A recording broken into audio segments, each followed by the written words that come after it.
નમસ્કાર મિત્રો, જય શ્રી કૃષ્ણ.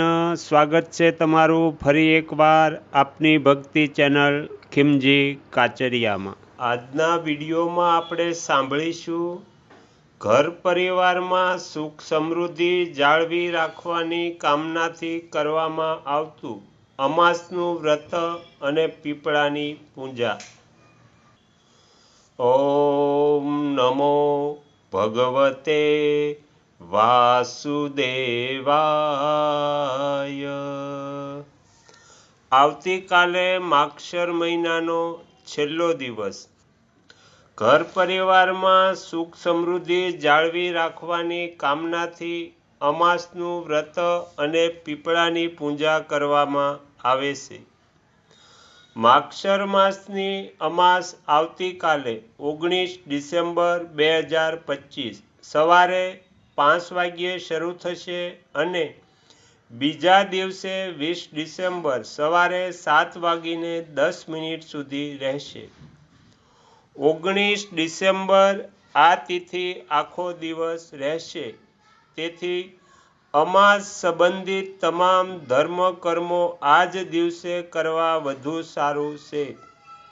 માગશર અમાસ પર નદી સ્નાન, દાન, પૂજા પાઠ અને શ્રાદ્ધ તર્પણ કરવાની પરંપરા છે. અમાસ પર પિતૃઓના નિમિત્તે કરવામાં આવતા તર્પણ અને દાન કર્મથી પિતૃદેવતા તૃપ્ત થાય છે. ઘર પરિવારના મૃત સભ્યોને પિતૃદેવ માનવામાં આવે છે. માન્યતા છે કે પિતૃદેવ તૃપ્ત થાય છે તો તેઓ પોતાના કુટુંબના લોકોને આશીર્વાદ આપે છે. પિતૃઓની પ્રસન્નતાથી ઘર પરિવારમાં સુખ સમૃદ્ધિ અને શાંતિ જળવાઈ રહે છે. માગશર અમાસ સાથે જોડાયેલી એક પૌરાણિક કથા છે. જૂના સમયમાં એક પરિવારમાં પતિ પત્ની અને તેમની એક ગુણવાન સંસ્કારી પુત્રી હતી. પુત્રી જ્યારે લગ્ન યોગ્ય થઈ ત્યારે તેના લગ્નમાં ઘણી અડચણ આવી રહી હતી. તે સમયે એક સાધુએ તે પતિ પત્નીને અને કન્યાને માગશર અમાસ પર વ્રત કરવા અને પીપળાની પૂજા કરવાની સલાહ આપી. કન્યાએ શ્રદ્ધાપૂર્વક માગશર અમાસ પર વ્રત કર્યું અને વ્રતની સાથે પીપળાની 108 વાર પરિક્રમા કરી. આ શુભ કર્મની અસરથી તેમના ઘરની બધી પરેશાનીઓ દૂર થઈ ગઈ અને તેને સુયોગ્ય વર સાથે લગ્ન પણ થઈ ગયા.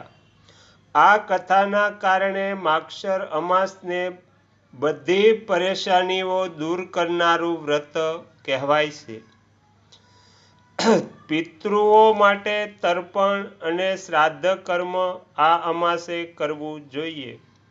અમાસની બપોરે પિતૃઓ માટે ધૂપ ધ્યાન કરો. હથેળીમાં જળ, કાળા તલ અને કુશા લઈને અંગૂઠા તરફ પિતૃઓને જળ અર્પણ કરો. છાણાના અંગારા પર ગોળ ઘી અર્પણ કરો અને આ મંત્રનો જાપ કરો. ઓમ પિતૃદેવોભ્યો નમઃ. આ મંત્રનો જાપ કરવો, પવિત્ર નદીમાં સ્નાન કરવું અને જો શક્ય હોય તો ગંગા, યમુના, શિપ્રા કે નર્મદા જેવી કોઈ પણ પવિત્ર નદીમાં સ્નાન કરવું. શક્ય ન હોય તો ઘરે પાણીમાં થોડું ગંગાજળ ભેળવીને સ્નાન કરી શકાય છે. એવું માનવામાં આવે છે કે આ તિથિએ પીપળામાં ભગવાન વિષ્ણુનો વાસ હોય છે. પીપળાને સવારે જળ ચડાવો, સાંજે પીપળા નીચે સરસવના તેલનો દીવો પ્રગટાવો અને અન્ન અને વસ્ત્રોનું દાન કરો. આગળના વિડીયો જોવા માટે આ ચેનલને સબસ્ક્રાઈબ કરો અને જો આ વિડીયો પસંદ આવ્યો હોય તો લાઈક કરો.